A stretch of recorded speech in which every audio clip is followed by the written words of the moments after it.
Innal hamdalillah nahmaduhu wa nasta'inuhu wa nastaghfiruhu wa nastahdi wa natubu ilayhi wa na'udzu billahi min shururi anfusina wa min sayyiati a'malina. Man yahdihillahu fala mudilla lahu wa man yudlilhu fala hadiya lahu. Asyhadu an la ilaha illallah wa anna Muhammadan abduhu wa rasuluh. Allahumma salli ala Muhammadin wa ala alihi wa ashabihi wa man tabi'ahum bi ihsan ila yaumiddin. Amma ba'du. Ikhwati a'azani Allah wa iyyakum. Kita lanjutkan Sahih akhta'aka fil ibadati fil aqaidi wal ibadati. Yani buku tentang benarkanlah kekeliruanmu dalam masalah akidah dan masalah ibadah. Pasal yang berikutnya, ikhwati a'azana wa iyyakum, minal akhta'is sa'iat al-ikhtijaju bil qadari ala fi'lil ma'asi. Termasuk kekeliruan sebagian orang berhujjah dengan takdir untuk membenarkan perbuatan maksiat yang ia lakukan. Innaka qad tajidu rajulan yaf'alu maksiyatan fa idza dzakartahu billahi liyatuba wa yarji'a ila Allah qala lak. Sungguh engkau mungkin pernah mendapati, terkadang engkau jumpai seseorang ia berbuat kemaksiatan. Bila engkau ingatkan dia tentang Allah agar ia segera bertaubat kepadanya, kembali menuju jalannya, malah ia mengatakan kepadamu, ya akhi, wahai saudaraku, alli maktubun al jabini lazibun tasawuful ainu ana qadari kada. Yakni ia beralasan dengan alasan takdir. Dia mengatakan, ya, yang terjadi sama saya ini kan sudah dituliskan. Saya nggak bisa berbuat apa-apa. Saya ini sudah ditakdirkan berbuat ini dan berbuat itu. Ya jangan salahkan saya, karena ini semua adalah takdirnya Allah Ta'ala. Sering kita jumpai begitu kan? Orang berbuat maksiat dengan alasan takdir untuk membela maksiatnya. Naqulu liqa'il hadil ibarah kulluna la nadri mal maktubu lana illa ba'da an na'mala. Maka kita katakan kepada orang-orang yang berkata dengan hal-hal yang tadi kita sebutkan, bukankah kita tidak tahu bahwa apa yang telah dituliskan oleh Allah kepada kita itu kecuali setelah kita mengerjakan sesuatu. Maksudnya, akhi, benar, kita ini sudah ditakdirkan sama Allah. Tapi adakah di antara kita yang mengetahui takdir? Adakah di antara kita bisa mengetahui apa yang akan terjadi?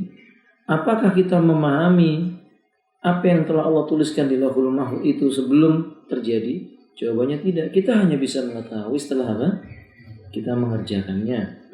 Fa idza kana la yadri annahu qad kutiba alai annahu ya'malu amalan sayyi'an illa ba'da ay ya'mala falyaqdur qabla al-amali annahu qad kutiba min as-su'ada'i fa ya'malu bi amalihim.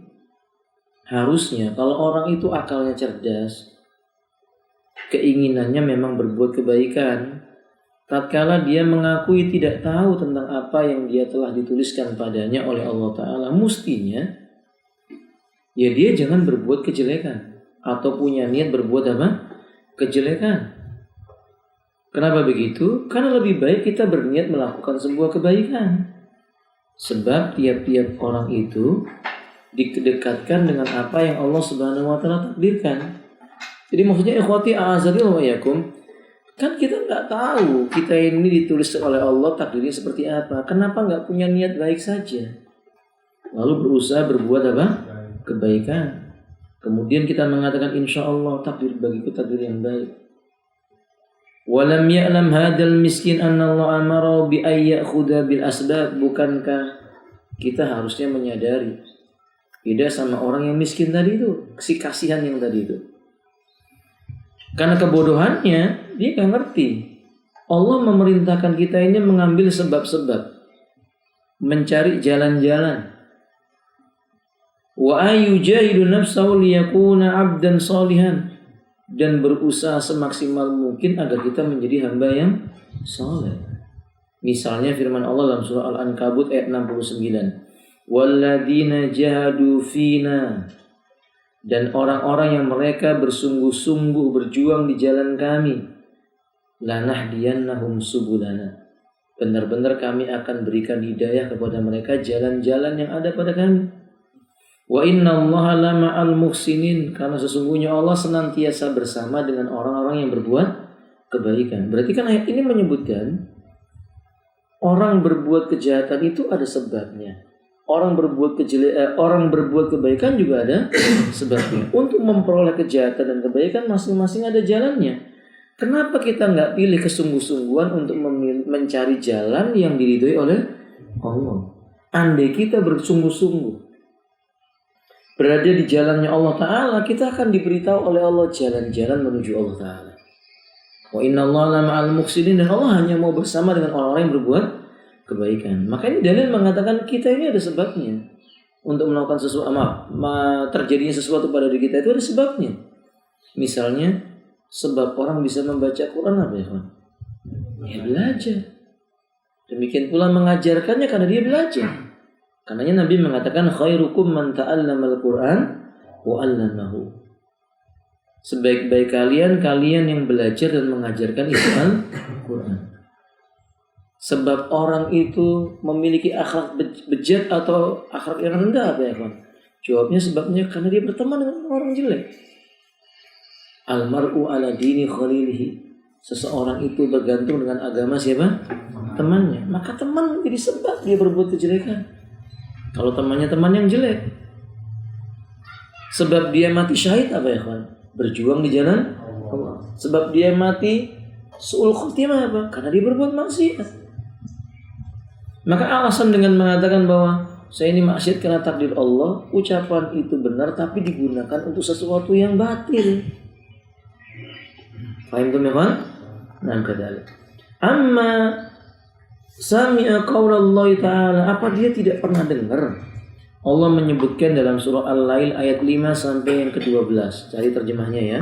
Fa amma man a'ta wattaqa wa saddaqa bil husna fasanuyassirhu lil yusra wa amma man bakhila wastaghna wa kadzdzaba bil husna fasanuyassiruhu lil usra wa ma yughni anhu maluhu idza taradda inna alaina lal huda. Iqra ya akhi. Terjemahnya dibaca.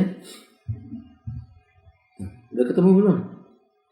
Karena sudah ingatkan loh antum ya, pertemuan-pertemuan sebelumnya bawa Quran. Saya udah ingatkan sama antum. Quran terjemah. Baca ya, kan?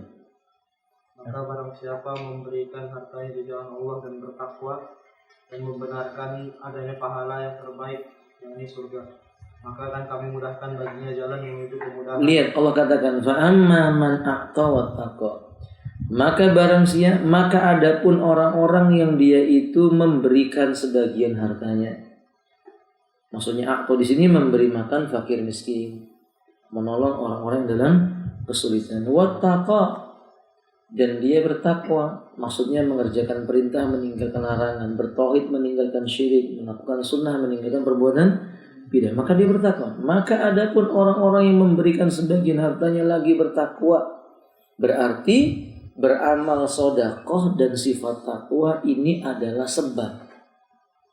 Wa saddaqa bil husna, dan dia membenarkan adanya pahala ganjaran terbaik, yaitu apa? Dia percaya adanya surga.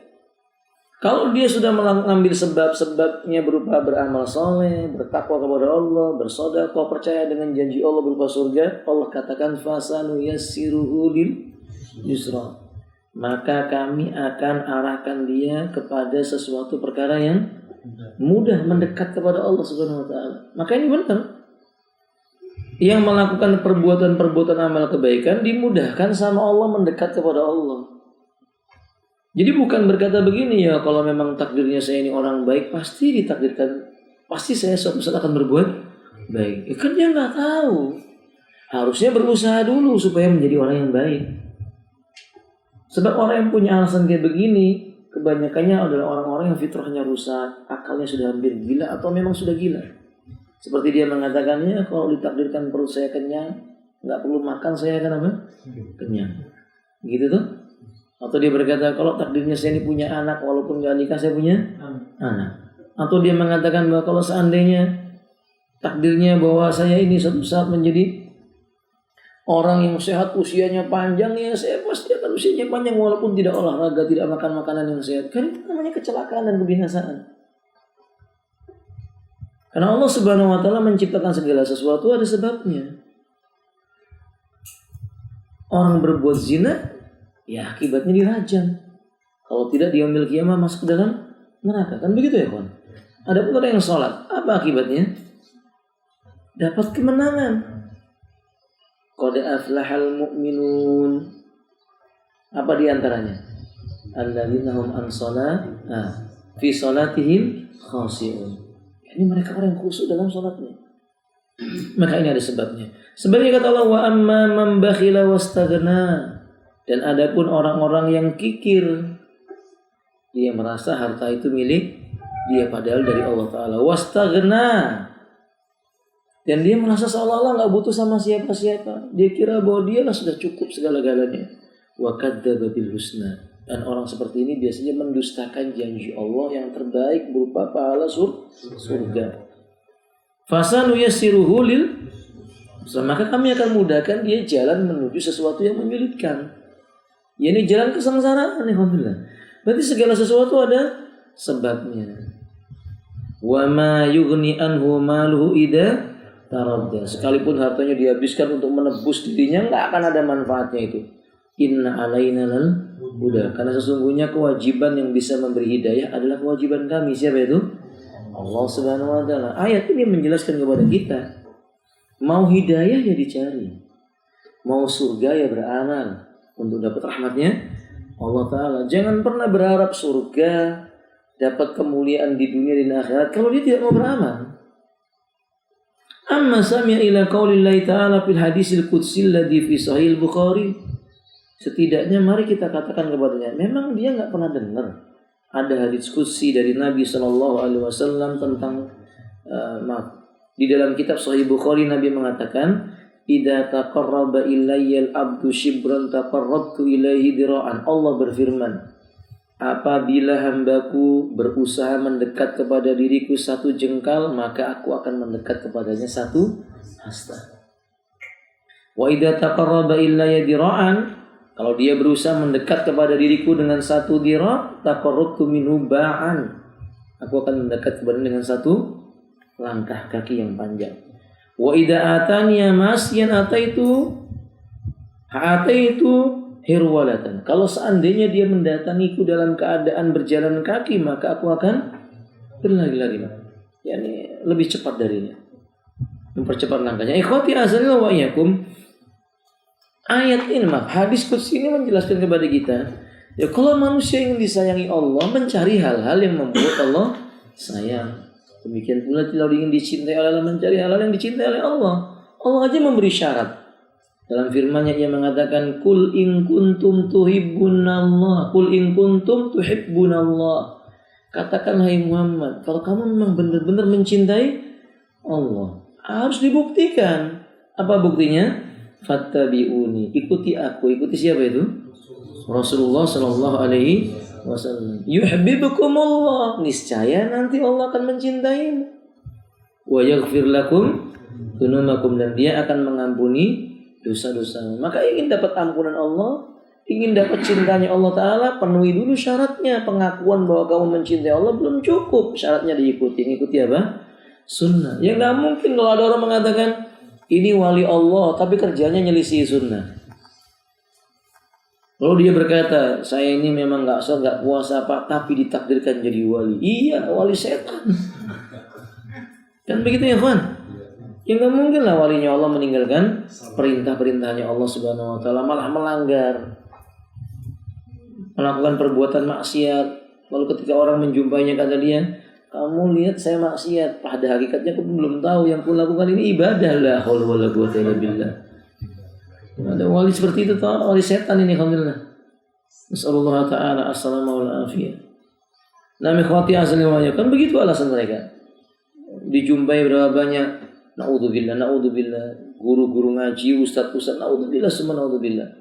Berbuat nista kepada murid-muridnya, kata dia dapat bisikan karena jadi wali. Ya ini walinya setan tadi begini, alhamdulillah.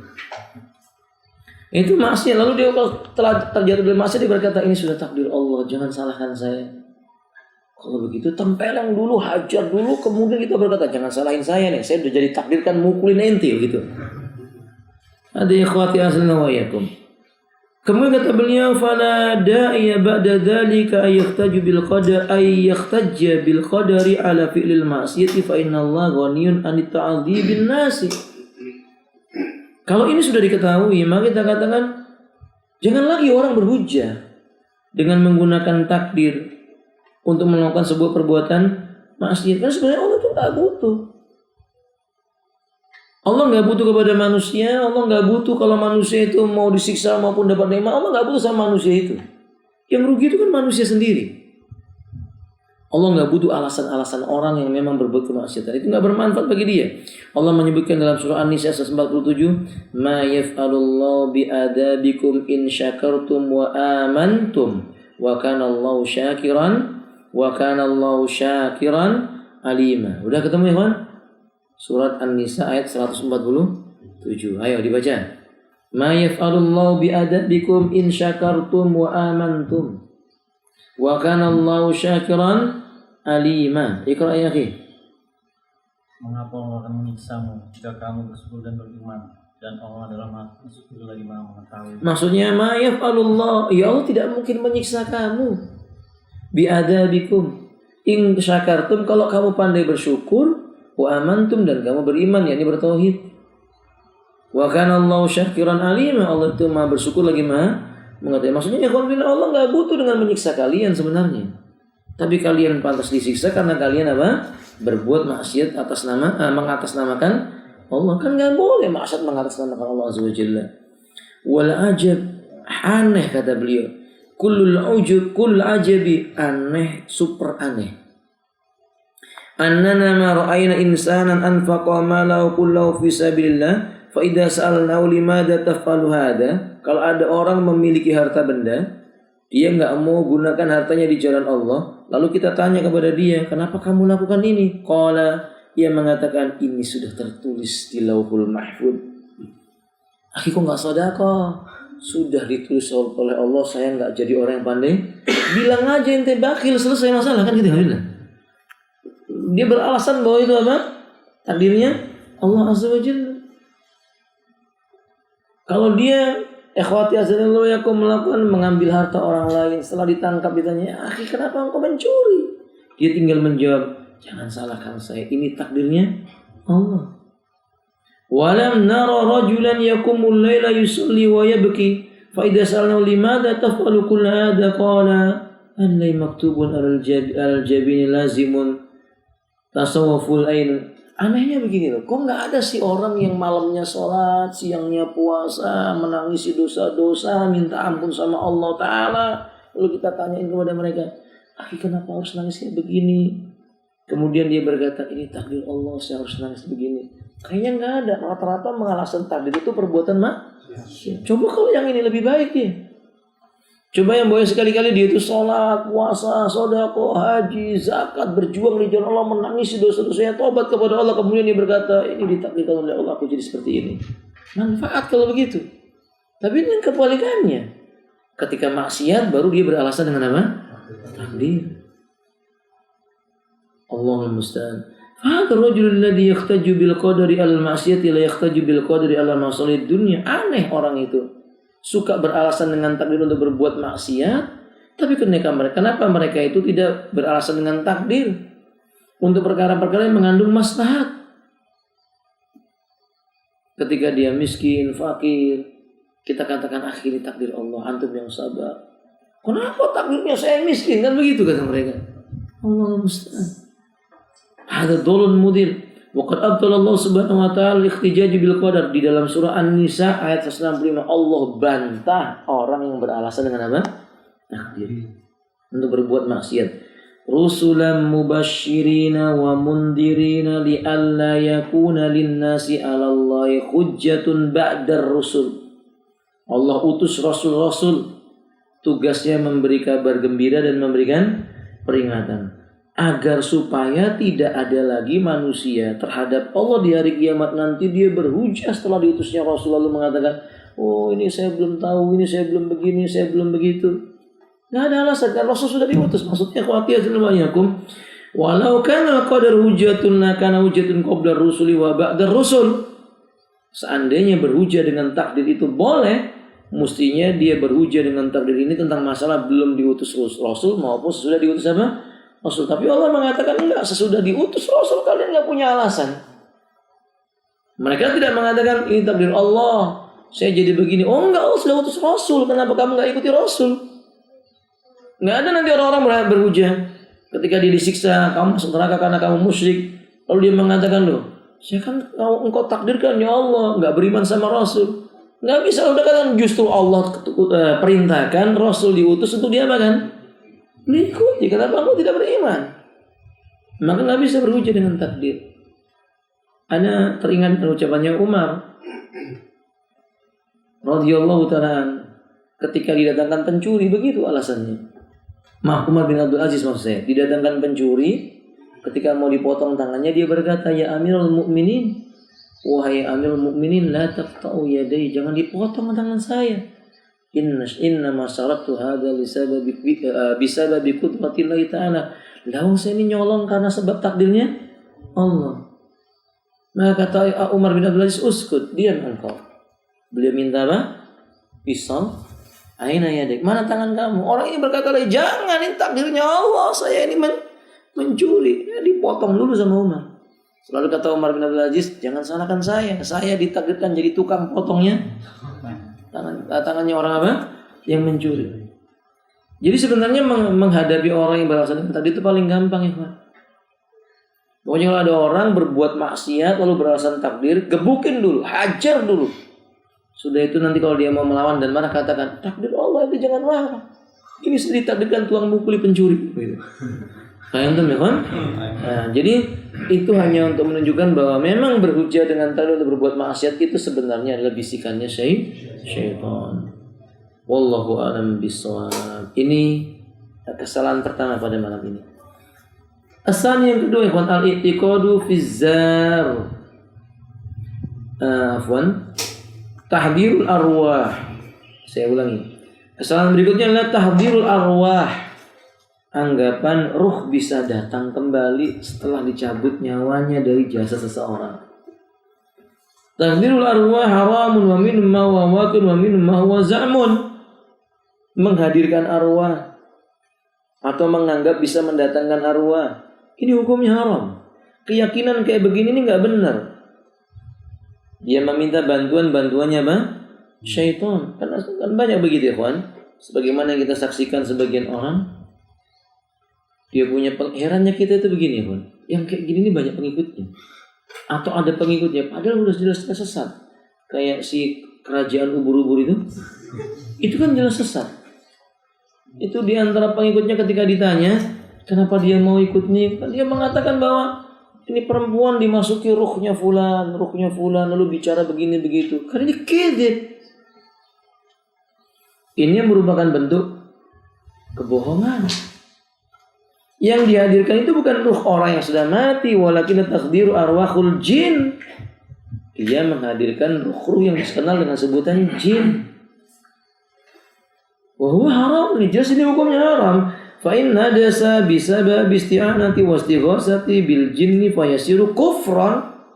Kalau sampai dia yakini kemudian minta tolong yang namanya isti'anah atau istighosah pakai jin, itu bukan hanya haram, kufur. Keluar dari apa? Kan banyak yang begitu toh. Mau bikin rumah menghadirkan jin dulu. Masuk ke tubuhnya orang, ditanya, Mbah ini bagusnya rumah menghadap apa? Catnya warna apa? Kamarnya berapa? Begitu. Diberitahu kemudian dia percaya. Berarti ini sudah masuk dalam kategori isti'anah dan istighosah. Haram hukumnya.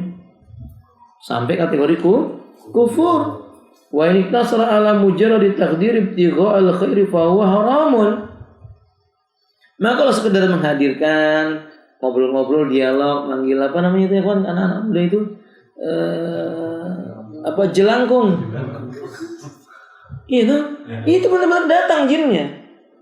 Tapi kan ini hukumnya haram. Maksudnya cuma mau dialog, nanya-nanya, kamu jelangkung namanya siapa? Ya, kurang kerjaan. Mau wawancara kok jin itu lah bilang. Buang waktu, buang tenaga. Belum lagi kalau jinnya bohong dia tidak tahu. Wa ma taqdiru arwahil bashari wal malaika fa wa za'mun batil la sanadun lahum min al-adillatil aqliyati aw al-musyahadah. Adapun kalau dia mengatakan enggak, ini ruh yang datang bukan ruhnya jin, ini ruhnya manusia soleh, sampai ada yang berani kurang ajar dia mengatakan, maaf ini ya seperti itu. Yani dia mengatakan guru saya bisa menghadirkan arwahnya Nabi Muhammad sallallahu alaihi wasallam. Kufur. Melecehkan Rasulullah sallallahu alaihi wasallam. Menghadirkan ruhnya para khulafaur rasyidin. Ya herannya itu muridnya percaya gitu ya Pak ya. Wallahi ya kawan, kalau di hadapan saya ada yang kayak begitu lalu dia mengatakan kemasukan jin, saya pukuli dulu dia. Biar dia tahu bahwa ucapannya itu mengatasnamakan Allah sesuatu kebatilan yang sangat besar. Wajib ditegakkan amar ma'ruf dengan apa? Tangan. Ya, besok antum begitu, jangan takut, ya. Ya, seperti apa barongan-barongan itu ya? Nah, gitu. Jangan malah ditonton. Ya, jinnya senang. Ditonton, kita kagum. Naik tiang listrik gantungan gak setrum. Ngapain heran kayak begitu? Itu syaitan. Mestinya justru malah kita benci. Hada ya akhwati azan wa iyyakum. Adapun mengatakan ini yang didatangkan ruhnya manusia, ruhnya malaikat ini bisa mendatangkan malaikat Jibril, kata dia bisa berdialog dengan malaikat Mikail. Kalau ada akan saya tanyakan, coba kamu dialog sama malaikat maut gitu kalian. Kami katakan dalam masalah ini, wah ini kebohongan kata. Ini batil, tidak ada pernah terjadi di zamannya orang-orang saleh, tidak ada dalil secara syariat, tidak ada dalil secara akal, bahkan kenyataan itu tidak mungkin. Fataqdiru arwahil aba wal ummat wa ghairihim wal kalamu ma'hum kadhibun. Maka barang siapa mengaku dirinya bisa menghadirkan ruhnya nenek moyang, ruhnya dan berbicara dengan mereka, itu hanya kebohongan. Wa iftira'un, dusta yang besar. Wa khida'un, tipu daya. Minad dajjalin, tidak mungkin keluar kecuali dari golongan yang disebut dengan pengekornya pendusta, dajjal. Wal arrafin, atau arraf, apa itu arraf? Tukang ramal. Lianna ulama al-Islam, karena para ulama Islam berkata qalu mustahilun. Ini bahasa Arab bukan mustahil itu. Masuk bahasa Indonesia apa? Ya mustahil. Tidak mungkin antakhdura ayruhun qad matat li'annahu la yatahakkum fir ruhi illa Allah. Enggak mungkin bisa menghadirkan ruhnya orang yang sudah mati. Allah mengatakan dalam Al-Quran, min wara'ihim barzah, di balik punggungnya orang mati itu ada dinding barzah. Hatta yub'asu yaumal qiyamah, enggak bisa bangkit lagi sebelum dibangkitkan sampai di hari apa? Sampai dibangkitkan nanti di hari kiamat. Lebih-lebih daripada itu kita mengetahui yang tahu urusan ruh cuma Allah. Enggak mungkin kalau orang mengatakan ini ruhnya fulan. Lewat Nabi itu ditanya loh. Yas'alunaka 'anir ruh. Mereka itu bertanya kepada engkau tentang ruh itu bagaimana, seperti apa, kayak apa. Ini ghaib. Allah katakan kulir ruhu lillahi jami'a. Urusan ruh itu urusannya siapa? Allah. Nabi enggak tahu. Makanya kalau ada orang mengatakan bisa mendatangkan ruhnya orang yang sudah meninggal dunia, pasti bohong. Dalam surah Al-Isra ayat 85 Allah mengatakan wa yus'alunaka 'anir ruh, dan mereka bertanya kepadamu tentang ruh. Qulir ruhum min amri rabbi. Katakan ruh itu urusan Rabbku. Wa ma utitum minal ilmi illa qalila. Sedangkan kalian tidak diberikan pengetahuan kecuali cuman sedikit. Enggak bisa menjangkau ruh. Manusia kan berusaha gitu kan. Tak pengen tahu gimana ruh itu lepas dari apa? Jasad manusia, pasang kamera apa namanya itu, kan? Iya. di macam-macam kamera. Begitu kemudian muncul ada bayangan, langsung direka-reka. Oh, ini ruhnya nih keluar ini. Ada yang keluar dari jasad seseorang ke kamar mandi, balik lagi dia. Ya Rabbana, kedzib, ini bohong. Ya mungkin kelihatan bayangan itu, tetapi itu bukan ruh yang dimaksud oleh Allah Subhanahu wa taala. Fahimtum ya ikhwan? Ada. Ya barangkali korin. Kan Nabi menyebutkan manusia itu tiap yang dilahirkan ke dunia ini memiliki 2 wakil, korin namanya. Satu dari bangsa jin, satu dari bangsa malaikat. Ya barangkali itu korin dari bangsa jin. Makanya Anda jumpai sebagian orang sudah meninggal dunia, 3 hari kemudian pas kita lewat dia muncul. Itu bukan orang yang mati tadi, bukan. Itu cuma korin. Cuma jin korin yang menemani dia mungkin masih hidup. Nah, bisa jadi jin korin usianya lebih panjang dibandingkan siapa? Orang yang ditemani. Paham dong? Maka nggak usah heran.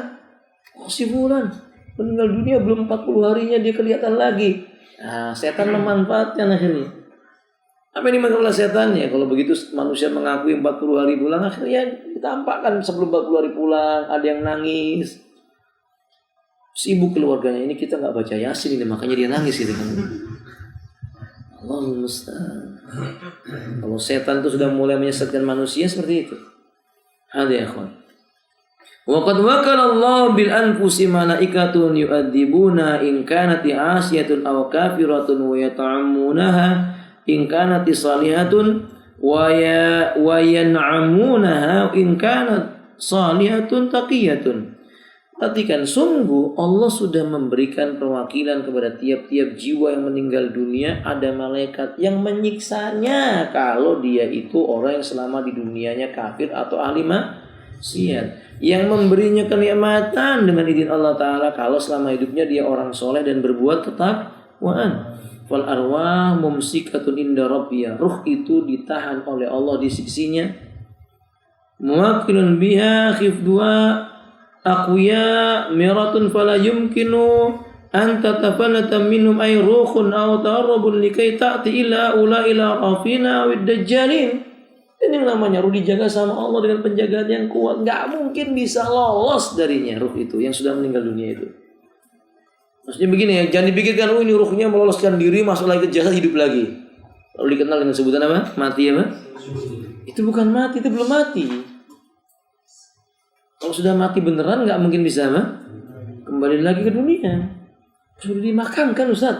Udah dimakamkan kemudian dia balik. Berarti memang belum mati. Itu aja kesimpulannya. Sudah dimakamkan balik lagi bongkar kuburnya berarti belum apa? Kalau sudah mati nggak akan balik. Paham maksudnya Alhamdulillah? Tapi buktinya dia nggak bernyawa Ustaz. Kata siapa bang buktinya dia hidup lagi? Berarti masih bernyawa. Dan itu tidak bisa dipikir pakai apa? Akal. Karena syariat menentukan kalau udah mati ya mati. Fahim tuh? Ada ya khawati azan wa yakum. Kemudian kata beliau, bal wasal al-amru anna ba'dul arafina wa dajjalina hadara ruhu adadan minasyuhada. Waalaikumsalam warahmatullahi wabarakatuh. Bahkan sampai berita kepada kita yang sangat aneh dari para pendusta dan tukang ramal, ia mengatakan kami sanggup mendatangkan ruhnya orang yang mati syahid. Ya Allah. Soal arwahu syuhada inda rabbihim fi hawasili tuyurin. Pertanyaannya adalah kalau dia bisa mendatangkan ruhnya para syuhada, berarti yang bohong dia atau Nabi? Karena Nabi memberitahu orang mati syahid itu ruhnya berada di tembolok burung berwarna hijau di dalam apa? Surga. Dia itu terbang dari ufuk ke ufuk surga. Dan surga itu luasnya seluas langit dan bumi. Nggak ada yang lebih tahu kecuali Allah Subhanahu Wa Taala. Kalau tiba-tiba dia mengatakan, oh ini syuhada fulan ini, ruhnya ini datang lagi ke sini, maka saya masukkan ke tubuh ini, diajak dialog. Pasti bohong. Lewang Nabi mengatakan ruhnya di mana? Tembolok burung yang berwarna hijau. Ini saya tambahkan, ini keutamaan kalau kita belajar Al-Quran dan Sunnah. Kita jadi ngerti model-model pendusta.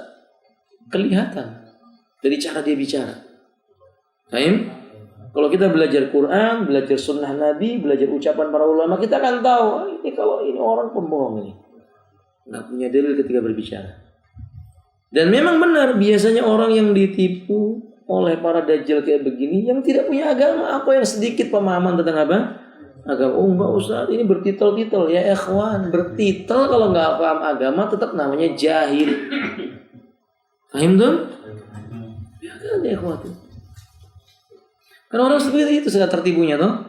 Ini apa namanya kelompok aliran ini pengikutnya, masya Allah profesor, muhandis, insinyur, apalagi arsitektur, pokoknya orang-orang yang punya pendidikan tinggi. Iya, tapi nilai agamanya nol kecil, taman kanak-kanak. Ada nol yang lebih kecil lagi? Hah? Ada ya. Wa may yaqulu dajjalin aw bil arraf illa annahu yasta'inu bisyayatin. Padahal kita tahu para pendusta tadi itu kalau menghadirkan jin tadi tidak mungkin bisa kecuali minta tolong kepada setan. Lima arifati asya'i anir rajulil ladzi mata. Misalnya bertanya tentang kondisi orang yang sudah meninggal dunia, dia tanya sama setan. Padahal nggak mungkin dia tahu, tapi kan dibohongi sama setan. Nasihat ikhwanillah. Ada orang udah mengatakan bisa menghadirkan ini, menghadirkan itu. Nasihat saya datangin 3-4 orang, kelilingin, baca a'udzu bikalimatillahi ta'ala min syarri ma khalaq. A'udzu bikalimatillahi ta'ala min syarri. Bacakan Quran. Sampai setannya apa? Pergi.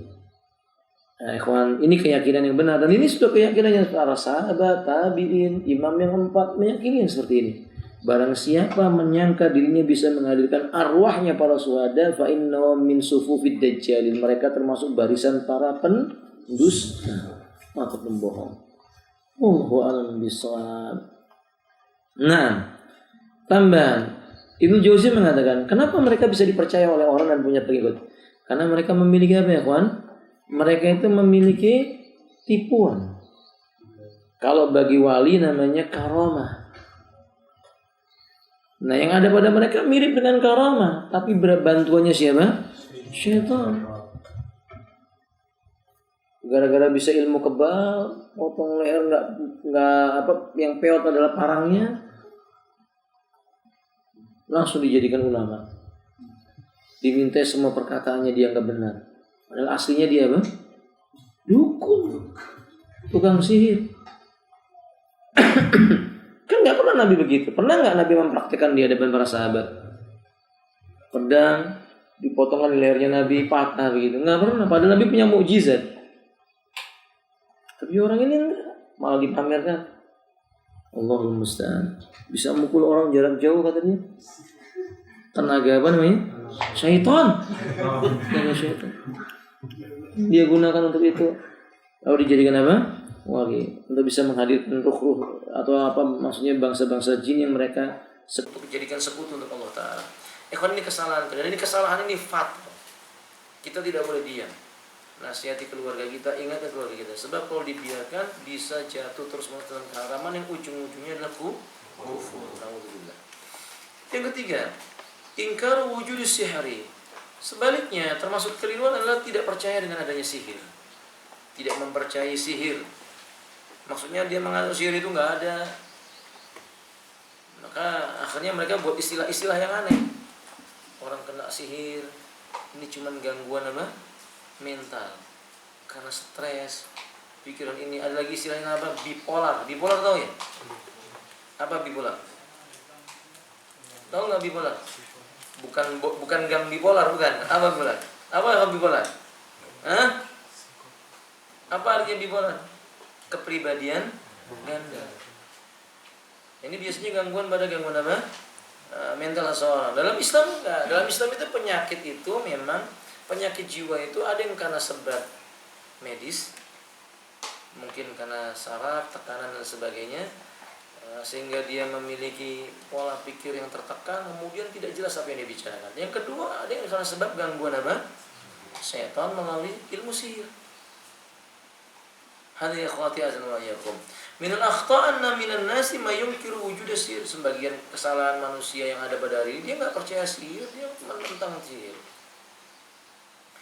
Ya, kita menentang sihir, menolak adanya sihir maksud saya, tapi tidak mempercayai sihir itu keliru, karena sihir itu ada. Dalilnya firman Allah Subhanahu wa taala yang pertama kita lihat dalam surah Al-Baqarah ayat 102. Ini loh ayat yang mengatakan bahwa sihir itu ada. Wattaba'u ma tatlu syayatinu ala mulki Sulaiman. Wa ma kafara Sulaiman walakinna syayatina kafaru yu'allimuna an-nasa as-sihra. Iqra ya akhi billah. Dan mereka mengikuti apa yang dibaca oleh setan-setan pada masa kerajaan Sulaiman, dan mereka mengatakan bahwa Sulaiman itu mengerjakan sihir. Padahal Sulaiman tidak kafir, tidak mengerjakan sihir. Hanya syaitan-syaitan lah yang kafir mengerjakan sihir. Mereka mengerjakan sihir kepada manusia dan apa yang diturunkan kepada dua malaikat di negeri Babil, yaitu Nah, wa ma kafara Sulaimanu, sejatinya Sulaiman itu enggak kafir. Ia enggak ngajarkan ilmu sihir. Walakinna syayatina kafaru, akan tetapi yang kafir itu setan-setan dari bangsa jin itu. Kenapa begitu? Kenapa dikafirkan sama Allah Ta'ala? Yu'allimuna an-nasa, ia ngajari bangsa manusia. Apa yang diajarkan? As-sihra, ilmu sihir. Berarti Quran menyebutkan sihir ada.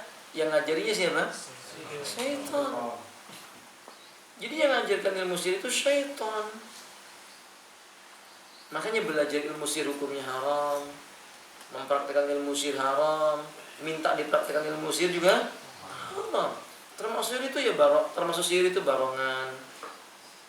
Apalagi yang semisal barongan tuh ya kan?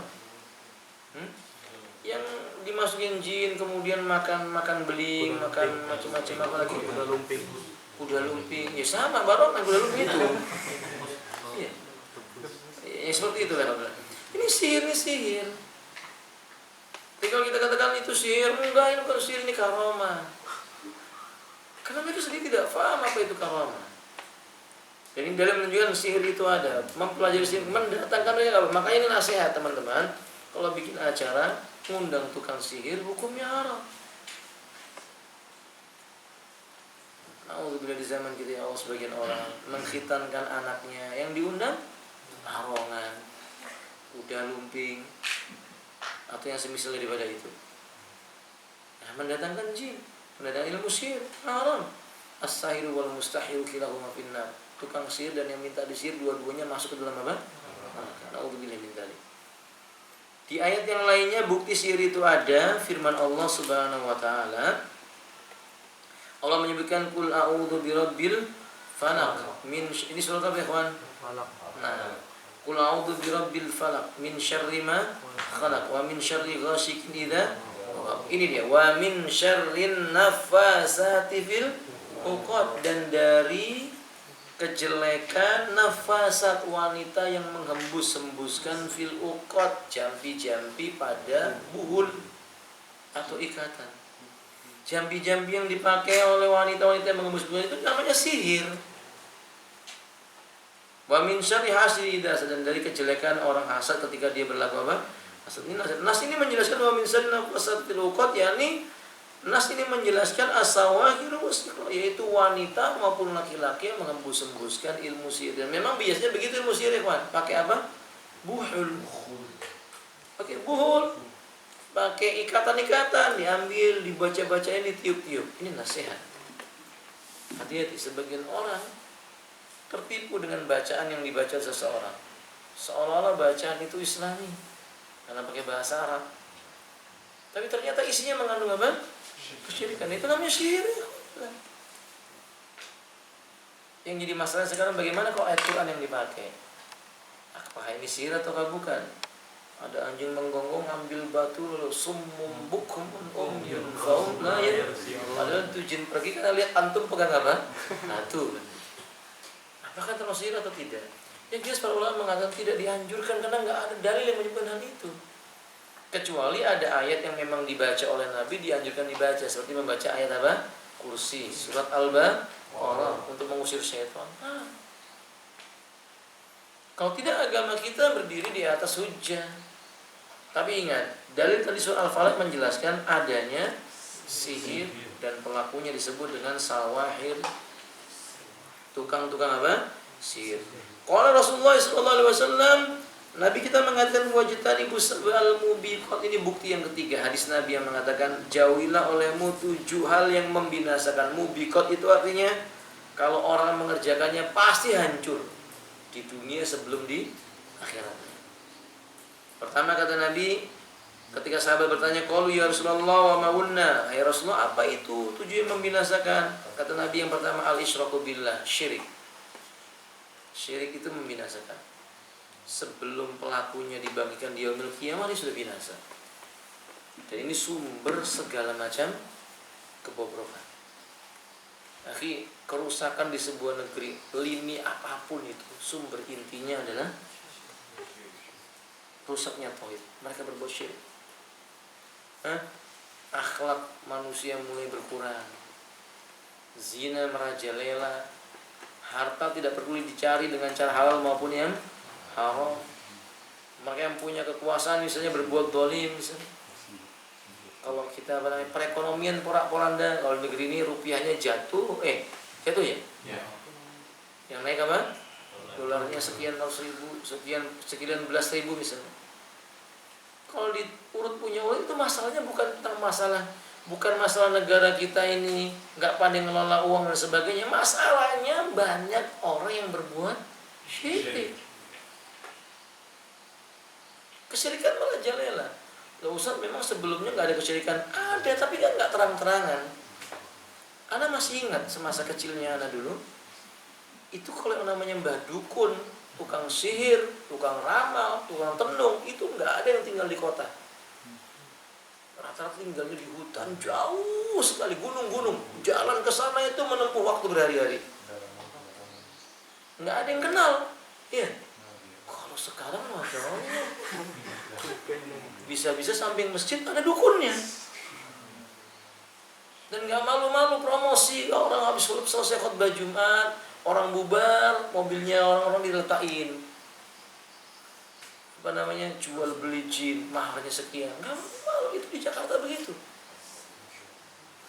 Allah musta'an. Ya gimana nggak rusak negeri ini? Orang kalau berbuat syirik pasti binasa. Namanya al-mubiqat tadi itu ya kafirlah. Azanu wa iyyakum. Tapi kalau itu negeri itu bertauhid, kesyirikan itu tenggelam, tidak kelihatan, makmur, aman. Lau amana ahlal qura wattaqau, seandainya penghuni sebuah negeri itu beriman, yakni bertauhid, bertakwa, beramal soleh, mengerjakan sunnahnya Nabi. Apa kata Allah? Dibukakan keberkahan dari langit dan nafatahna alaihim barakatus samawati wal ardh, berkah langit dan bumi dibuka sama Allah Ta'ala. Hadza ya ikhwan. Yang kedua kata Nabi sallallahu alaihi wasallam, sihru, yaitu berlaku apa? Sihir. Sihir yang kita kenal itu. Sihir itu ada sihir mahabbah, orang nggak suka jadi apa? Cinta. Orang yang sudah berumah tangga jadi terpisah. Macam-macam. Wa qatlun nafsil lati harramallahu illa billah. Yang keempat, membunuh jiwa yang diharamkan oleh Allah kecuali dengan jalan yang benar. Kita tambahkan sedikit ini, kawan. Apa ada membunuh yang dibolehkan? Kok di sini Nabi mengatakan yang membinasakan itu membunuh jiwa yang diharamkan kecuali dengan jalan yang hak? Apakah ada pembunuhan dengan jalan yang dibenarkan sama syariat? Jawabannya ada. Siapa yang berhak dibunuh ini dan siapa yang berhak membunuhnya? Pertama, yang berhak dibunuh tersebut sesuai dengan tuntunan syariat, seperti pezina, zani muhsan namanya. Orang yang berbuat zina padahal dia sudah pernah menikah atau dia itu sedang menikah, dihukum mati dengan cara dirajam. Yang kedua apa ya, kawan? Al-qatil, pembunuh, maka hukumnya dia akan dibunuh juga. Yang ketiga apa ya, kawan? Man irtadda an dini, orang yang murtad dari agamanya. Siapa yang berhak membunuhnya? Tiga-tiganya ini pemimpin kaum muslimin. Makanya di negeri ini tuh, ya gimana nggak diturunkan oleh bencana? Fulan mencuri tomat sama timun karena kelaparan. Lapar dia, curi timun sama tomat. Tangkap, siram bensin, dibakar hidup-hidup mati. Gimana bencana nggak turun? Kalau dalam syariat Islam, orang mencuri ditanya dulu, kenapa dia mencuri, buat apa dia mencuri. Kalau dia mencuri karena kelaparan, sekedar untuk mengambil supaya dia tidak kelaparan, ya akhi, justru wajib bagi orang-orang yang punya makanan memberinya apa? Makanan, agar dia tidak mencuri lagi. Ada ya kafilah. Kalau dia mencuri itu kemudian itu melampaui batas, jadi apa profesi dia mencuri, Nah, itu nggak boleh dibunuh. Dia bahkan dipotong tangannya. Nggak boleh dua-duanya, salah satunya. Kalau masih mencuri lagi dipotong lagi yang lainnya. Atau sebagian ulama berpendapat dipotong kakinya, silang. Kalau mencuri itu biasanya kan kakinya digerakkan, tangannya dipotong masih bisa dia kakinya digerakkan, ya udah potong satu biar nggak ternyata masih mencuri lagi, potong lagi yang satunya. Kalau sampai dua tangannya dipotong masih mencuri lagi, itu udah keterlaluan kan ya. Makanya sebagian ulama berpendapat dia dihukum apa? Dihukum mati. Karena sudah mengadakan kerusakan di muka bumi. Wallahu taala alam bishawab. Hada ikhwati azna wa yakum. Maka semua dalil yang kita sebutkan tadi itu menerangkan sihir itu ada. Timbul permasalahan sekarang, gimana belajar ilmu sihir, boleh atau enggak? Boleh nggak Ikhwan belajar ilmu sihir? Hah? Mempelajari tentang ilmu sihir boleh tidak? Ayo jangan takut salah. Nanti ragu-ragu, ngantuk ya antum ya? Hah? Boleh atau tidak Ikhwan? Kalau mempelajari ilmu sihir itu seluk-beluknya untuk menerangkan kebatilan dan membantahnya boleh. Tapi siapa yang bisa seperti ini? Kalau baca Quran aja masih apa? Gradul misalnya gitu kan. Nanti belajar ilmu sihir malah dipraktekkan sihirnya, naudzubillah.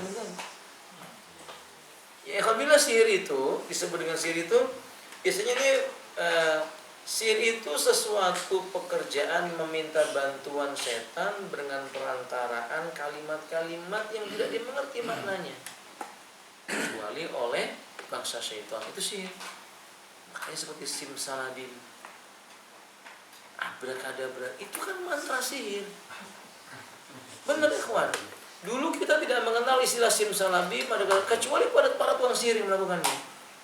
Karena sekarang ini orang tua kurang perhatian, iklan-iklan macam-macam, WC, apa coba mas, antara WC dengan angin yang bablas itu apa hubungannya coba? Minimal kan dia kena hadis Nabi yang berbunyi, man kana yu'minu billahi wal yawmil akhir falyaqul khairan aw liyasmut. Barang siapa beriman kepada Allah dan hari kiamat, ucapkanlah yang benar atau apa? Dia. Memang ucapan WC itu kebenaran? Bukan. Kebaikan? Enggak. Seperti simsalabim, abrakadabra. Sering juga apa itu hong wilaheng atau apa itu? Iya. Iya atau enggak, antum jangan pura-pura tidak tahu kan gitu. Ini wakil yang terjadi di masyarakat kita, dan itu anak-anak kita. Anak-anak kita menirunya. Atau tokoh apa? Yang punya kitiran di kepalanya itu loh, yang punya kantong ajaib. Itu apa namanya? Doraemon. Ini kan tokoh-tokoh bentuk cara mempraktekkan sihir. Cuma orang tua nggak tanggap. Malah anaknya diberikan baju gambar si Dora, ya ikhwan. Emon maksudnya. La haula wala quwwata illa billah. Nah, berarti pada asalnya belajar ilmu sihir nggak boleh. Ta'allamu sihri kabiratun minal kabair. Belajar ilmu sihir itu termasuk salah satu dosa besar yang paling besar. Dalilnya adalah ucapan Nabi SAW yang tadi kita baca, ijtanibu sabal mubiqat, jauhilah olehmu 7 perkara yang membinasakan. Salah satunya tadi suruh menjauhi apa ya kawan? Sihir. Dan Rasul mengatakan laisa minna man sara au sukhira lahu au takahuna au tukuhana lahu. Bukan golongan kami orang yang mempraktekkan ilmu sihir dan orang yang minta dilakukan perbuatan sihir.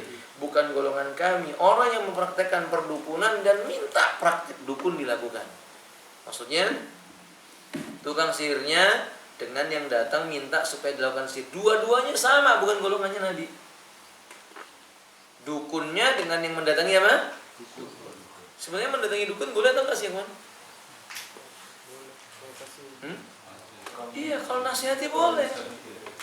Duduk berdua dinasihati, ittaqillah, bertakwalah kepada Allah. Bacakan hadis ini, suruh bertobat kepada Allah Subhanahu wa taala, jauhi perbuatan dukunnya. Kalau kita punya kekuatan, ancam dia. Jika engkau tidak tinggalkan perbuatan ini, maka kami perangi engkau. Dan begitu. Harusnya yang berhak mengatakan ini siapa? Pemimpin kaum muslimin. Hada ya ikhwati azna wa yakum. Maka mempelajari ilmu sihir enggak dibenarkan dalam syariat Islam. Sayang sekali alhamdulillah, setan itu kan caranya halus ya. Supaya sihir itu mulai disukai, maka dibuat istilah-istilah sihir putih. Ya kawan, sihir itu walaupun putih tetap hukumnya apa? Sampai saat ini kan juga bingung cara membedakan sihir putih dan tidak. Kata dia kalau sihir itu dibuat nolong orang namanya maka sihir putih. Ya kawan, setan itu kalau menyesatkan orang kadang-kadang bentuknya pertolongan. Sahih? Ini menyesatkan orang. Anda ingat kisah orang ahli ibadah yang ditipu sama setan itu kan? Sampai akhirnya dia berbuat kesyirikan. Alhamdulillah min dzalik. Wa qala Rasulullah SAW, Rasul berkata, salah satu la yadkhulunal jannah, ada 3 golongan tidak akan masuk ke dalam surganya Allah Taala. Mudminu khamrin, pecandu khamr yang tidak mau meninggalkan khamr. Artinya sudah menganggap khamr haram. Ini Mas Lembam ini bukan hanya khamr yang berbentuk tuak ya kawan, termasuk dalamnya apa? Narkoba, ya. Ya, kan ada orang yang ketagihan dengan apa? Narkoba. Nauzubillah min dzalik. Wa qati'ur rahimin, kedua yang memutuskan tali silaturahim. Wa musaddiqun bisihir, dan yang ketiga percaya kepada tukang sihir. Percaya kepada dukun dan tukang sihir, walaikumsalam. Hadis dikeluarkan oleh Al-Imam Ahmad dan terdapat dalam kitab Shahihut Targhib nomor 2539. Ini kalau belajar ilmu sihir. Lalu pertanyaannya, ad-diyabu ila sihirati wad dajjalina wal arwah, gimana hukumnya mendatangi mereka? Yang tadi saya tanyakan, qala Rasulullah sallallahu alaihi wasallam, Rasul mengatakan, man ata arrafan, barang siapa datang kepada tukang ramal. Tukang ramal itu macam-macam. Saya masih ingat sekali dulu sekitar usia 12 tahun atau sekitar usia 15 tahunan, lulus SMP begitu, ikhwati aslimullah. Itu ada acara di TV itu, orang itu nyuruh supaya yang di depan TV memandang TV, melihat wajahnya. Lalu kemudian sambil telepon, nanti diramal, oh bapak ini bulan ini begini dan begitu. Mustahil. Nasihatnya para ulama, kalau ada Anda mendatangi tukang ramal, maka katakan kepadanya, kapan engkau akan mati? Paham? Kalau dia mengatakan besok, bunuh juga hari itu, supaya untuk membuktikan bahwa ramalannya itu memang dusta. Tinggal berani enggak matikan kan itu aja. Tapi intinya ini harus bekerja sama dengan siapa? Pemimpin kaum. Ini bukan anjuran bagi kita menyembelihin para dukun, bukan. Maksud saya, ini pemimpin harus mengerti. Mereka punya tanggung jawab besar di sisi Allah Taala. Makanya Umar mendatangkan tukang ramal, dukun-dukun. Kalau ada, kata beliau, kalau kalian lihat seorang dukun mempraktekkan ilmunya, datangkan kepada saya, dimintai tobat. Kalau enggak, dihukum. Maka itu benar, itu benar. Ketemu tukang ramal, dia sudah ngeramal kesana kesini. Pertanyaan terakhir, Pak tukang ramal, ente matinya kapan? Sambil mengeluarkan golok di depannya, ente kapan mati? Gitu. Kalau dia bilang besok, hari ini ente mati, sembelih, jadikan kurban. Afwan ikhwati azanillahu wa iyyakum. Karena memang ini hukumnya haram. Tapi itu tugasnya siapa? Pemimpin kaum muslimin. Hada ikhwan. Man ata arrafan, siapa yang mendatangi tukang ramal, fasadaqu bima yaqulu, ia mempercayai sesuatu yang diucapkan oleh si tukang ramal itu, lam tuqbal lahu salatul arba'ina yawman. Salatnya selama 40 hari enggak akan diterima oleh Allah Subhanahu wa taala. Hadis riwayat Imam Muslim nomor 2230. Di hadis yang lainnya Nabi mengatakan, man ata arrafan aw sahiran, siapa yang datang kepada tukang ramal atau tukang sihir, aw kahinan atau dukun. Sekarang saya tanya dulu, apa bedanya tukang ramal, sihir, tukang sihir sama dukun? Apa bedanya? Kalau di negeri kita kan semua dianggap sama. Ya. Ini sekarang nggak pernah saya sampaikan di sini, nggak apa-apa saya ulang lagi. Coba ya, apa bedanya dukun, tukang sihir sama tukang ramal? Apa ya, kawan? Dukun orang yang bisa mengetahui barang-barang yang hilang. Iya, dukun itu adalah orang yang mengaku bahwa ia bisa mengetahui perkara yang telah terjadi, seperti barang hilang, dicuri oleh siapa, itu namanya dukun. Kalau tukang ramal, Orang yang bisa mengetahui yang akan datang. ya mengaku-ngaku bisa mengetahui kejadian yang akan datang. Namanya tukang ramal, arraf. Kalau sahir, Yang bisa merubah sesuatu. tukang sihir itu orang-orang yang dengan kerjasamanya bersama setan, dia bisa mengubah sesuatu. Cinta menjadi benci, benci menjadi Cinta semua itu dengan takdir Allah, dengan izin Allah Azza wa Jalla. Kesimpulannya apa ikhwati azza wa yakum? Beda, tapi hakikatnya dihukumi sama. Kufur, keluar dari agama Islam.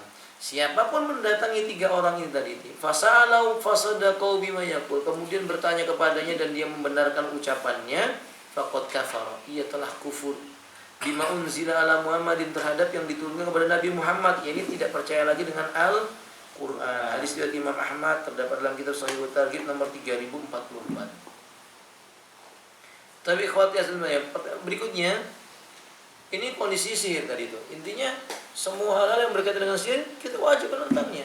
Tapi tadi seperti yang saya sebutkan tadi itu, ikhwan, dia caranya halus. Gimana caranya supaya itu hasil itu disukai? Orang dewasanya nggak kena, yang dikenai siapa? Anak-anak. Diberikan tontonan-tontonan yang berbau sihir, kartun, tuan putrinya pegang tongkat, ada bintangnya, diputar-putar jadi ini dan jadi itu sihir. Anak-anak dibawa ke pasar, lihat mainan yang ada tongkat plus apa? Bintangnya, khayalannya kan kemana-mana akhirnya.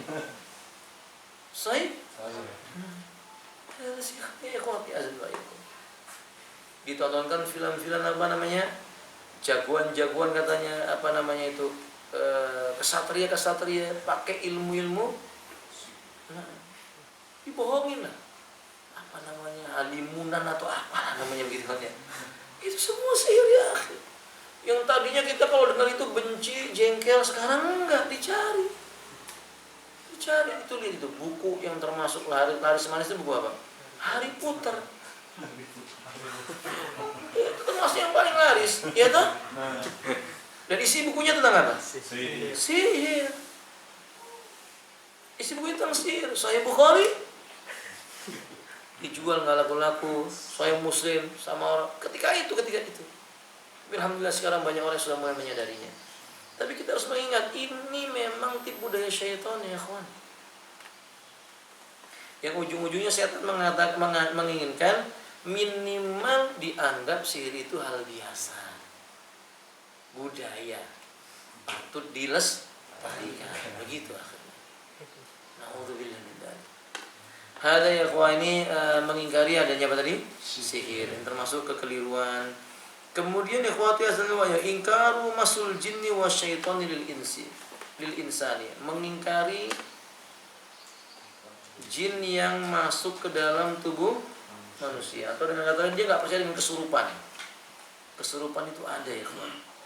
Dalam Al-Qur'an firman-Nya di surat Al-Baqarah 275 Allah berfirman, Allah mengatakan alladzina ya'kuluna riba, orang-orang yang memakan harta riba, la yakumuna, tidak akan mungkin bangkit kelak pada hari kiamat, illa kama yakumul ladina, melainkan seperti orang yang bangkit yatakhabbatuhu syaitan, dalam kondisi kemasukan setan, kesurupan, minal mas. Pernah lihat orang kesurupan? Pernah toh? Gimana? Anteng atau pontang-panting? Pontang-panting. Berdirinya nggak bisa tegak, terlempar ke kanan, terlempar ke kiri. Dan dalilnya menunjukkan kemasukan jin itu ada.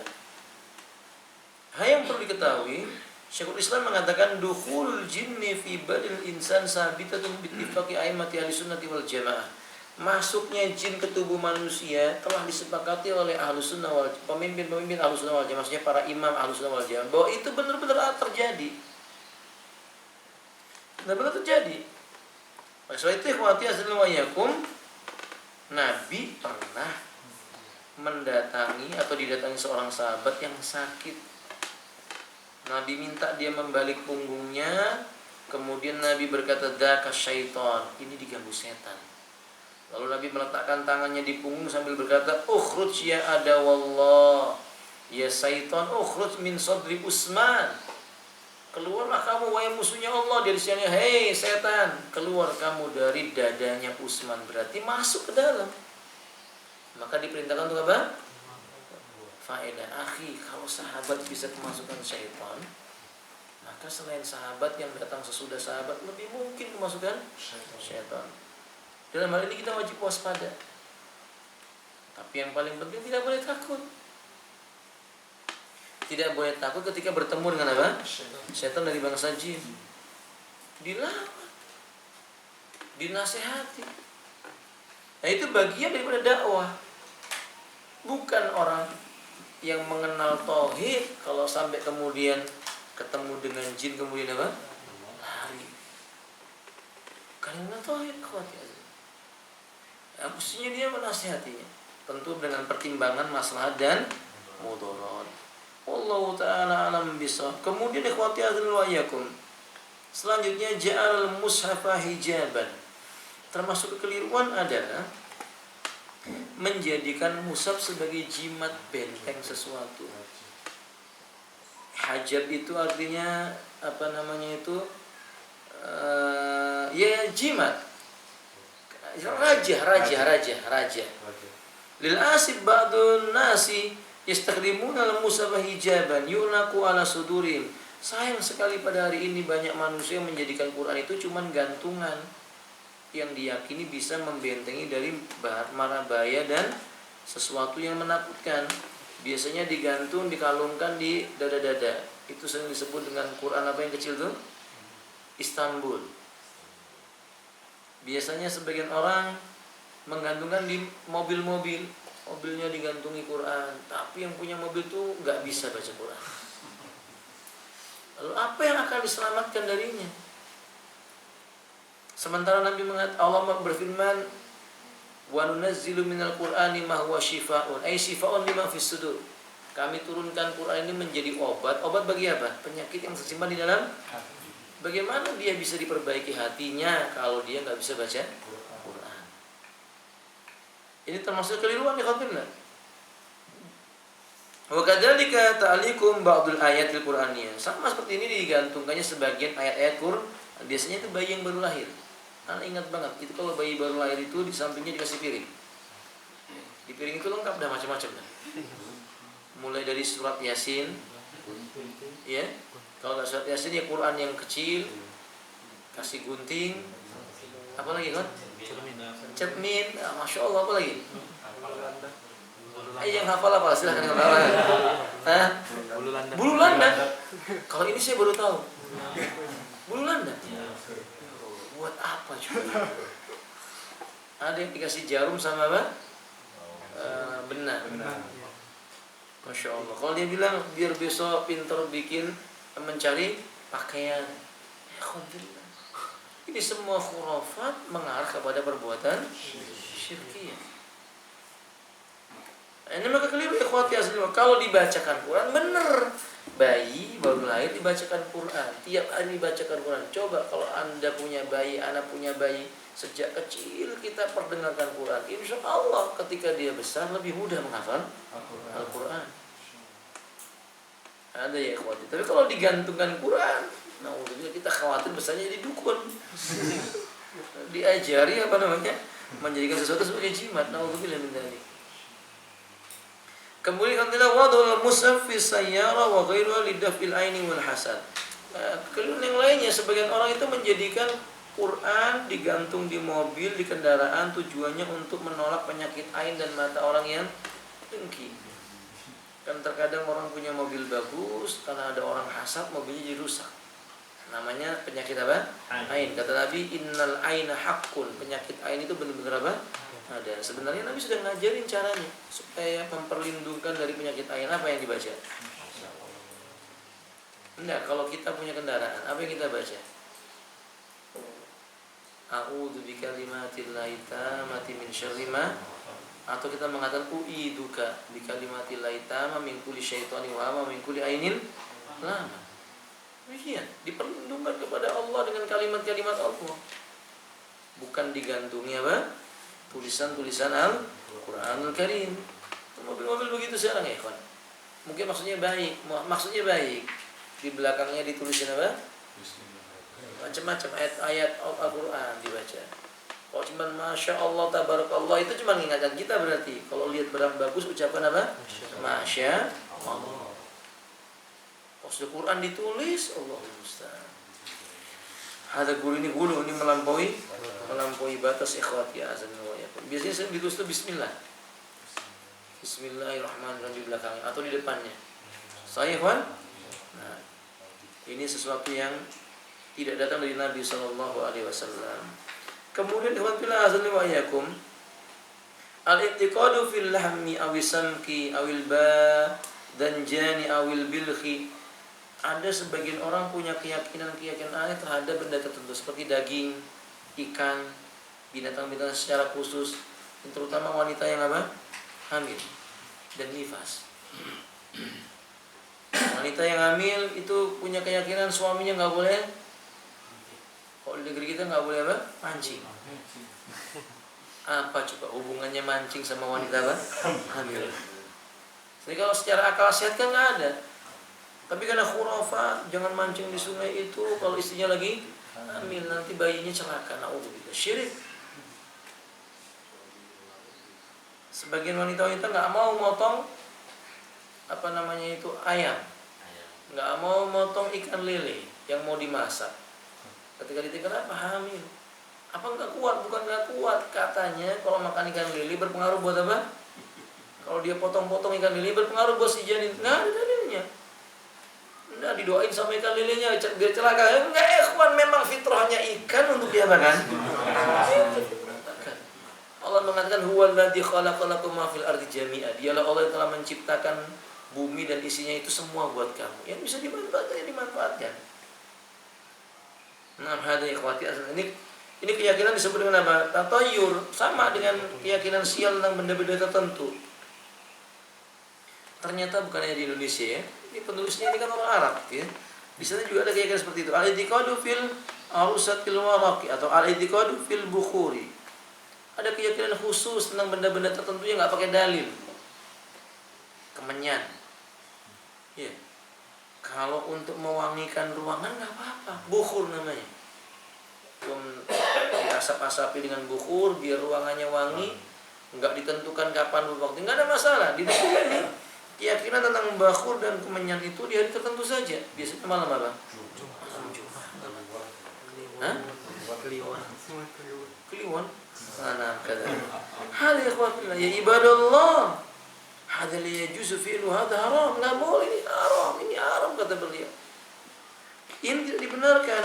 Min akhta'anna minan nasi may yakuma bi tabkhiril mahalli aw al baiti aw al masna'i aw saqati aw sya'al min ajli ayyazila al hasad. Ada pula yang punya keyakinan bukhur itu diasap-asapkan di mobil, di toko, di mana saja dari harta benda yang dia punya, tujuannya itu menjaga diri dari hasad. Nggak ada dalilnya, nggak ada dalil. Wa yatradul jinnu wa syayatin, apalagi katanya mengusir setan, jin dan setan. Wa ta'ti al barakah, lalu mendatangkan barakah. Wa daqulu la yajin, semua nggak boleh. Tanbiun yang penting, al bukhur halal. Boleh sebenarnya kita pakai wewangian dari apa? Bukhur. Wa yajuzu isti'malu walakinna la na'taqidu annahu yazilul hasad, tapi yang enggak boleh kita anggap bukhur itu menghilangkan penyakit dengki atau ya'ti birizki, mendatangkan apa? Rezeki. Itu yang enggak boleh. Karena si pemberi rezeki siapa? Allah Subhanahu wa taala. Sayang kesalahan ini sudah menjamak di masyarakat kita dan dianggap hal yang biasa tentang kemenyan dan semisalnya. Ya kalau di negeri ini mungkin bukan kemenyan, bunga biasanya. Macam-macam keyakinannya bunga itu. Ada bunga yang kalau malam dia mekar, itu bunga apa namanya? Yang baunya wangi itu apa namanya? Iya, sedap malam. Enggak, sedap malam itu ada namanya, saya lupa. Kencana dan kencana biru kalau dulu.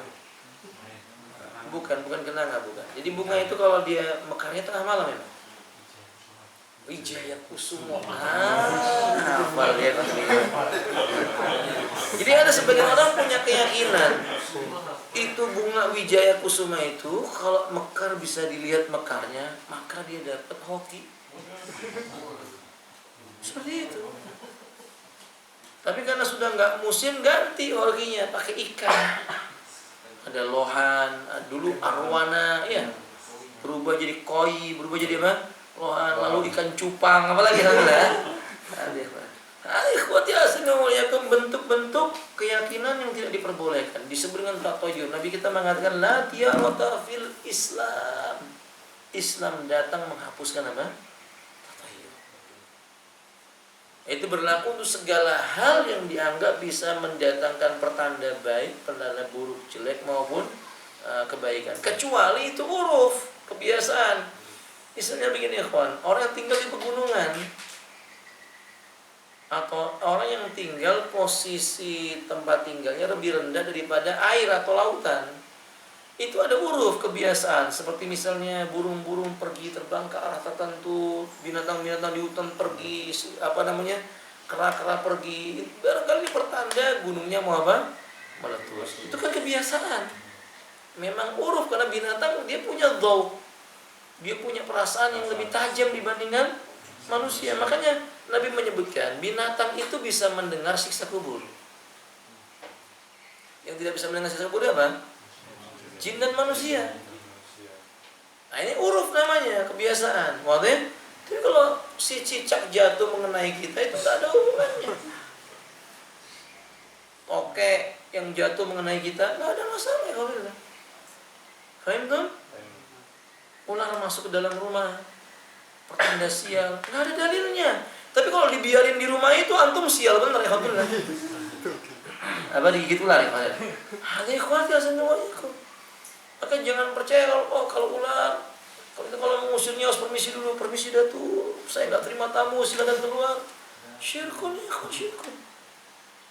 Dan itu kejadian di masyarakat kita, hal yang menjamak. Wajib seorang muslim menerangkan itu i'tiqad yang batin. Terakhir al-i'tiqadu fil barzah. Yani al-i'tiqadu fil abraj, al-i'tiqadu fil abraj. Ba'dun nas yaftahul jara'id liyutali'a hadul yawm anta wan nujum wa yasibu tarikh wa miladahu wa barajau summa yanduru madza kutiba lahul munajjimu fi hadhil yawm. Termasuk kekeliruan adalah keyakinan manusia terhadap tanda-tanda tertentu pada anggota tubuhnya. Garis tangan, tanggal lahir, hari kelahiran, dengan menggunakan perantaraan ilmu apa? Nujum. Padahal Allah mengatakan qul la ya'lamu man fis samawati wal ardil ghaiba illallah. Katakan hai Muhammad, tidak ada yang bisa mengetahui perkara gaib di langit dan di bumi kecuali siapa? Allah Subhanahu wa taala. Sebab fa kaifa yadda'i insanu ba'da dzalika annahu sayuhaddisul mawal lima walidi syahrin kadal yawm. Maka aneh sekali kalau Allah sudah katakan tidak ada yang bisa tahu yang gaib kecuali Allah di langit maupun di bumi, itu hanya Allah yang tahu. Tiba-tiba dia mengatakan saya bisa baca nasib orang. Ditunjukkan dengan apa? Garis tangan. Yang pakai kartu tarot atau raut wajah. Kan gitu kan? Kan ada orang bisa membaca ini, kalau raut wajah kayak begini nih, ini kayaknya ini orangnya bengis ini. Orangnya jahat ini. Alhamdulillah. Kalau seandainya dia bertemu dengan Umar, saya nggak tahu dia akan mengatakan apa. Karena memang Umar itu ya alhamdulillah, orang-orang yang punya sifat kemunafikan bila bertemu dengan Umar itu gemetar. Tapi Umar itu hatinya lembut. Fahim? Saking lembutnya Umar bin Khattab, hampir tiap sholat beliau nangis. Ini nggak bisa jadi patokan wajah begini, bertanda begini. Kalau zaman kami dulu apa? Tai lalat. Tai lalat di tangan, ini pintar cari rezeki. Tai lalat di mana? Bibir kanan, ini pintar berhujah kebaikan. Kalau di kiri cerewetnya masya Allah kata dia. Ya kawan, itu semuanya bentuk khurafat dan kesyirikan. Karena i'tiqadul abdil abraj itu nggak boleh. Ya kalau bahasa kita itu al-abraj itu bisa bermakna zodiak. Ya. Ada Gemini, ada Pisces dan sebagainya. Akhi, perhatikan, keyakinan ini syirik. Jangan main-main. Maka kalau ada buku, ada koran, di dalamnya ada apa? Zodiak, cepat dibakar dan jangan langganan lagi. Itu memasukkan kesyirikan ke dalam rumah kita. Kalau dibuka sama anak kita, dia baca saya lahir tanggal sekian. Oh, masuk bintang ini. Dibaca sama dia, lalu dia yakin ya. Seperti yang diramalkannya itu. Orang tuanya menyebabkan anak itu jatuh dalam perbuatan apa? Syirik. Nasallallahu ta'ala assalamu alaikum. Sampai di sini mungkin teman-teman. Kita lanjutkan di pertemuan yang akan datang. Kita akan membahas tentang bab ibadah ya. Bab apa? Ibadah insyaallah. Wallahu a'lam.